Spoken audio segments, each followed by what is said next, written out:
Fine hooligans. Hope all's mucho bueno with you, as always. One thing, I love this bistro table we got. Nice high chairs and everything. Kind of makes you feel like a fancy boy. Only problem is, lighting's not great. So, I might have to, I don't want to. I might have to look at one of those the ring light things. It's like I forgot how to frame videos here. There we go. That's actually a little better. Because then at least the lamp is giving me some light. Bam! We're good. You see the Nerf basketball net and the target. Ooh, I don't think I've ever shown that. But this whole little shelf here, that's all just full of board games and stuff. So that's pretty fun. Got 13 Dead End Drive there. Nightmare. My childhood right there. So good. Either way, not what I'm here to talk about. I want to talk about the new Cenobites. Not Cenobites, Cenobites. There's an E there. So, next week, the new Hellraiser movie comes out. I'm very excited about it. Clive Barker's works in general, but just like Hellraiser and everything, some of my favorite stuff, especially when it comes to horror and everything.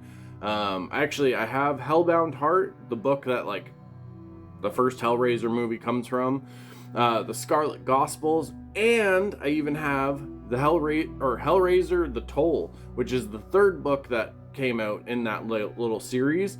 And I believe there was only like 1,000 printed. So it's one of those things that's very special to me. It's numbered, it's signed, it's everything. But these new designs for the Cenobites are really, really cool. Also, I love how like there's new ones that honestly, it fits that aesthetic. It's just, let's get into it. So here we have a good old school one, Chatterer. Chatterer is the one that freaked me out the most as a kid. I think it was in Hellraiser Inferno where he only had like half a body.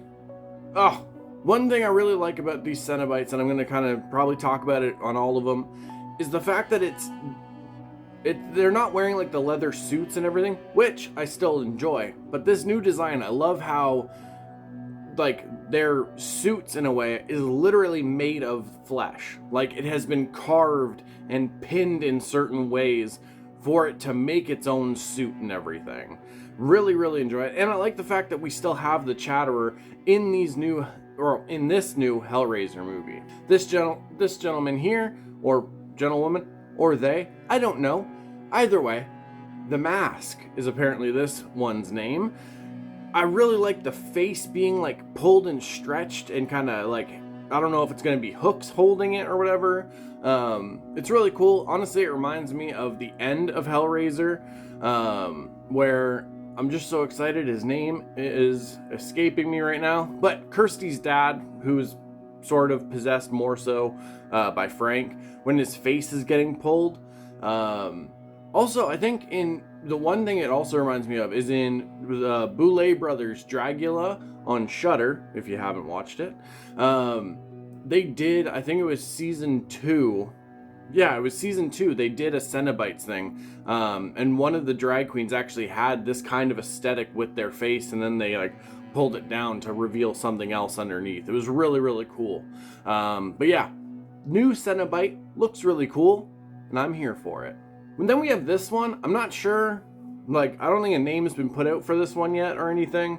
I really think I still think it looks really cool, especially with the mouth. Like, it seems like the bottom lip is just being pulled down to like an uncomfortable degree. But I think it looks really cool. I like the skin tone and the really, really dark eyes and everything. I don't know. I think this one's really cool. I'm interested to see the story, if there is a story behind this one. And I guess we'll just have to be patient and see. Then we have the Hell Priest themselves. Yes, I'm saying themselves, itself, whatever. Because I've talked about this on the channel and on my Instagram, but either way. Pinhead. Well, first of all, I'm pretty sure Pinhead actually didn't even have the name Pinhead until the movies.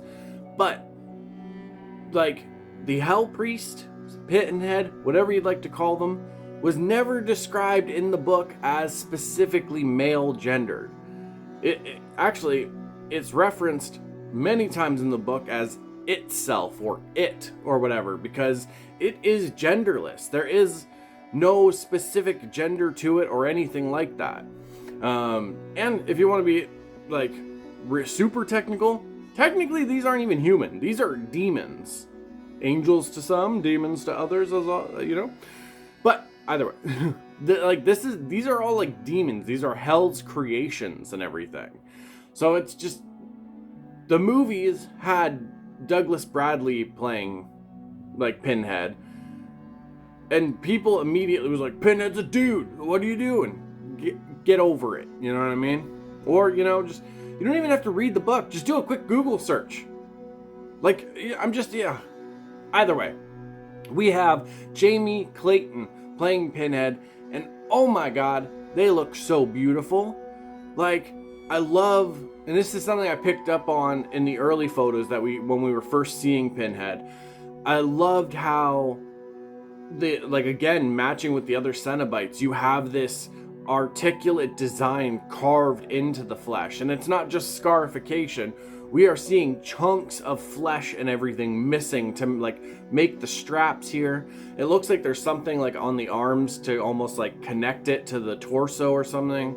Also, one thing that I really love is the fact that these are actually like jeweled pins. Like, it actually has something on the end. It's not just like little nails in a way, because again, that is from the book. That description, Pinhead was described as having jeweled pins decorating this intricate grid on their head and face. Another thing I really like too is the voice. I love how they did Jamie Clayton's voice for this one, or Pinhead's voice, whatever you want to say. It's time. What is it you pray for? It's just, there's something almost unsettling about it, but calming, and it's just like, it comes off as this like, I don't want to say overpowering, but, you know, otherworldly being. Like, it's just, I don't know, it's so cool. I really like it, and I honestly, I think it's kind of a cool change to the character as well. So this movie isn't like a remake of the first Hellraiser. This is almost like a reboot of the franchise. One thing that's interesting to note is David Bruckner has been campaigning to do the remake of Hellraiser for a long time, or a reboot of Hellraiser for a long time. The movie The Night House that came out, that was actually originally his pitch script pretty much for Hellraiser.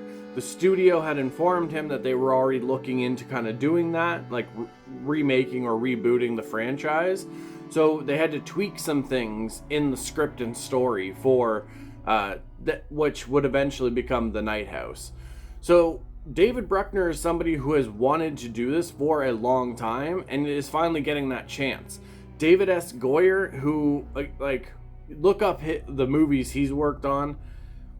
I'm a fan of so many of them. He also just recently was one of the executive producers and showrunners, I believe, of Sandman on Netflix. So it's just, I don't know. I'm very excited about it. I think the franchise and this movie is in good hands. And my goodness. I'm just honestly so excited to see a new interpretation of the Hellraiser franchise and of like Pinhead themselves. I know, the movie gets some hate, which it's whatever. Everyone has their opinions. Hellraiser Judgment. I really enjoyed that one. It was done by Gary Tunnicliffe, if I remember correctly, who had actually worked on a lot of the early Hellraiser movies, doing Douglas Bradley's makeup and other things. And like, I don't know, for me personally, in the books and the comics, Hellraiser was never Pinhead wasn't just specific to one person. There's actually been multiple people who have been Pinhead. So it's just, I don't know, it makes sense for the movies to reflect that as well. So, next Friday, I believe it is, October 7th is when it comes out on Hulu and Disney Plus, because Disney owns Hulu. So for Canadians who I don't think Hulu is in Canada yet. A lot of, like, pretty much the stuff comes out on Hulu, and then it comes out on Disney Plus for Canada and other places that don't have Hulu, I assume. Who knows, though. Either way, I'm very excited about this movie. I love that Clive Barker is, I don't know, I don't want to say is like finally getting his, you know, what would be just dues or getting his credit? Yeah. Clive Barker's finally getting some credit, you know what I mean? There's been a long time of, like, I don't know, it feels like in a way like the horror world, at least like a lot of the fans or the studios kind of forgot about Clive Barker. But then over the past couple of years, we got the Books of Blood on Hulu and Disney Plus, which I enjoyed the fuck out of that movie. Really, really cool. I thought things were really well done in that. Now we're getting Hellraiser, and HBO is working on a Hellraiser series, so like a show. So, and it's just, I don't know. I wasn't a fan of the new Candyman movie, if I'm being honest with you folks, but that's a topic for another video. But I don't know. It's super cool to see Clive Barker and the creations that he's made, like, kind of, I don't know, get a revival and get some more love shown in present days. So yeah, I'm very excited about this movie. I think the Cenobites look really cool. I hope you folks enjoy it. If you don't, that's fair too. Everyone's got their opinions. But I gotta get on out of here now. My kettle clicked a little bit ago. Gotta get a coffee into me. And just, yeah. Mucho love, you fine hooligans. Mwah, mwah, mwah, for you beautiful fat cheese. All my quiet kids, freaks, and weirdos, for the love of everybody, keep being weird. And go check out the playlists. There's a whole lot of older videos people probably haven't seen. Just saying.